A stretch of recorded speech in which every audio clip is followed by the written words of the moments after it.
Everyone, चलिए आज के मार्केट को एक बार देखते हैं एंड कल के लिए एनालाइज करने की कोशिश करते हैं कल क्या कर सकते हैं हम निफ्टी एंड बैंक निफ्टी में।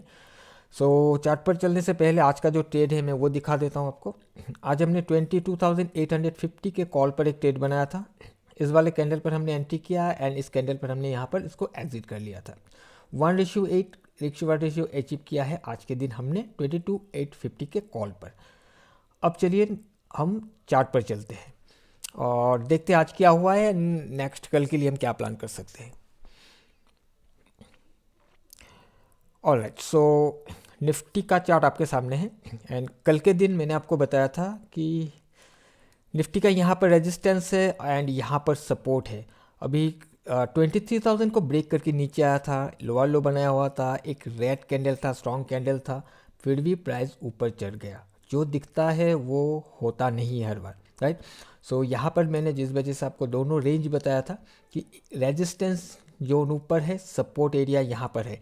मैंने बताया था कि प्राइस अगर ओपन होकर कहीं पर भी ओपन होकर इस एरिया पर सपोर्ट बिल्ड करता है तो प्राइस अप डायरेक्शन में जाएगा। इस रेजिस्टेंस एरिया तक का हम टारगेट लेकर चल सकते हैं। अगर प्राइस रेजिस्टेंस पर जाकर हिट करता है, वहाँ से वीकनेस दिखता है, तो फिर ये सपोर्ट के और ट्रेवल कर सकता है। आज इसका ओपनिंग एकदम रेजिस्टेंस पर हुआ और वहीं से प्राइस में गिरावट हमें देखने के लिए मिला और इस एरिया पर इसने सपोर्ट बिल्ड किया और सपोर्ट बिल्ड करने के बाद फिर हमें एक एंट्री का मौका दिया, तो हमने एक एंट्री बनाया। यहाँ पर हमने एग्जिट कर लिया था क्योंकि ये रेजिस्टेंस था। यहाँ पर चला जाएगा वो हमें नहीं मालूम, अब चला गया तो यहाँ पर दिख रहा है, तो हमने यहाँ पर एग्जिट कर लिया था। उसके बाद प्राइस ने 23 को भी ब्रेक किया। ब्रेक करने के बाद यहाँ पर सपोर्ट बिल्ड किया 23 के ऊपर और फिर रिटेस्ट के साथ प्राइस ऊपर चला गया। यहाँ पर कोई ट्रेड बनाया नहीं गया क्योंकि उस टाइम पर मैंने देखा भी नहीं था इसको, और ये अपने एक रेजिस्टेंस जोन पर जाकर हिट किया और वहीं से एक शार्प फॉल हमें देखने के लिए मिला। 23,000 के ऊपर प्राइस चला गया था बट क्लोज होते होते फिर से इसके अंदर आकर क्लोज हो गया। अब अगर हम कल के लिए देखें तो यहाँ पर जो रेजिस्टेंस था ये ऑलरेडी ब्रेक हो चुका है। अब इसको हम कुछ खास इम्पोर्टेंट नहीं दे सकते, बट फिर भी मैं इस जोन को लेकर चलना चाहूँगा और इसका रीज़न ये है कि ये वाला ग्रीन कैंडल, जिस वजह से मैं इस रेंज को अभी भी लेकर चलना चाहूँगा। बाकी 23,000 वैसे भी इम्पॉर्टेंट है, इसके ऊपर सस्टेन नहीं हो पाया। अब कल के दिन अगर इसके नीचे ही ओपन होता है और इसके नीचे रेजिस्टेंस बिल्ड होता है तो हम डाउन साइड के लिए प्लान करके चल सकते हैं, राइट। हालांकि यहाँ पर हमें दिख रहा है कि ये सपोर्ट लेने की कोशिश किया है, क्योंकि अब अगर आज के सेशन को पूरा देखोगे प्राइस ऐसे करके आकर कुछ ऐसे करके चला गया था। इस एरिया से एक बाइंग इनिशिएट हुआ था और प्राइस जब नीचे आया एग्जैक्टली इसी लेवल को हिट करने के बाद यहाँ पर बाउंस करके क्लोज हुआ है।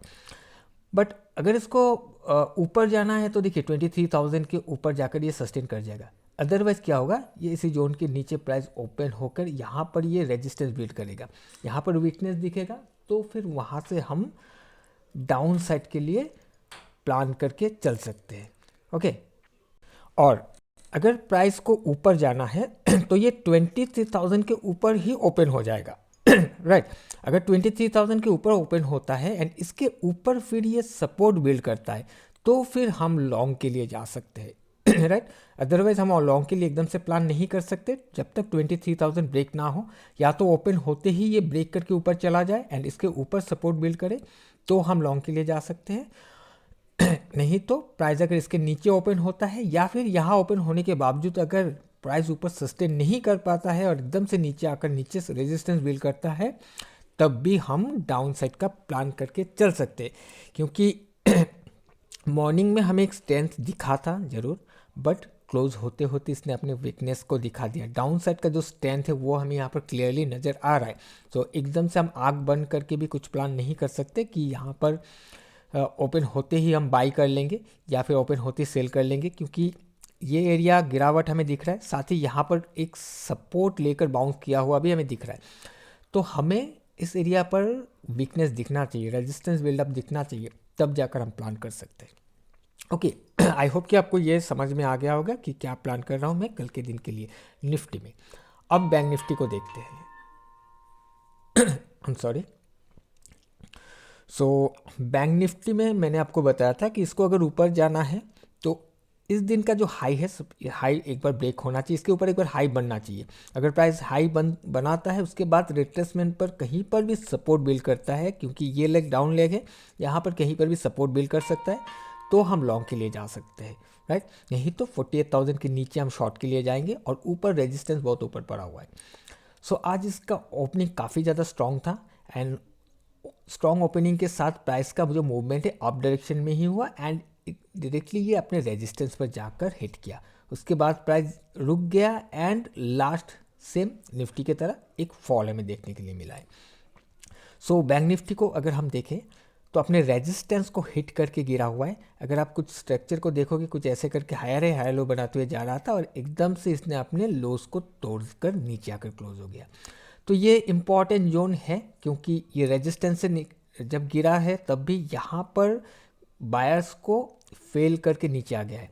तो अगर प्राइस का ओपनिंग यहाँ कहीं होता है और इस रेंज पर रेजिस्टेंस बिल्ड करता है, जाकर यहाँ पर वीकनेस दिखता है, तो हम वहाँ से शॉर्ट का प्लान कर सकते हैं। अभी लॉन्ग इस एरिया से किया नहीं जा सकता, जब तक ये वाला एरिया ऊपर ब्रेकआउट नहीं होता है तब तक लॉन्ग करना रिस्की हो जाएगा। हम यहाँ से सिर्फ डाउन साइड का प्लान कर सकते हैं। और लोअर लेवल पर अगर प्राइस मान लेते हैं कि ओपन होते ही प्राइस नीचे आ जाता है और इस वाले कैंडल के अंदर आकर ये सपोर्ट बिल्ड करने की कोशिश करता है, तो फिर हम लॉन्ग के लिए प्लान कर सकते हैं। अगर प्राइस एकदम से नीचे आकर सपोर्ट बिल्ड करता है, तब ये फिर से अपने रेजिस्टेंस की तरफ जाने की कोशिश कर सकता है। ओके, आई होप कि आपको समझ में आ गया होगा क्या प्लान कर रहा हूँ मैं कल के दिन के लिए निफ्टी एंड बैंक निफ्टी में। कोई भी कन्फ्यूजन है तो मुझे कमेंट करके बताइएगा, मैं ज़रूर से कोशिश करूँगा आपको आपके सवाल का जवाब देने के लिए। सो आज के लिए इतना ही, हम मिलेंगे किसी और एक नए वीडियो में। Till then bye bye and safe trading.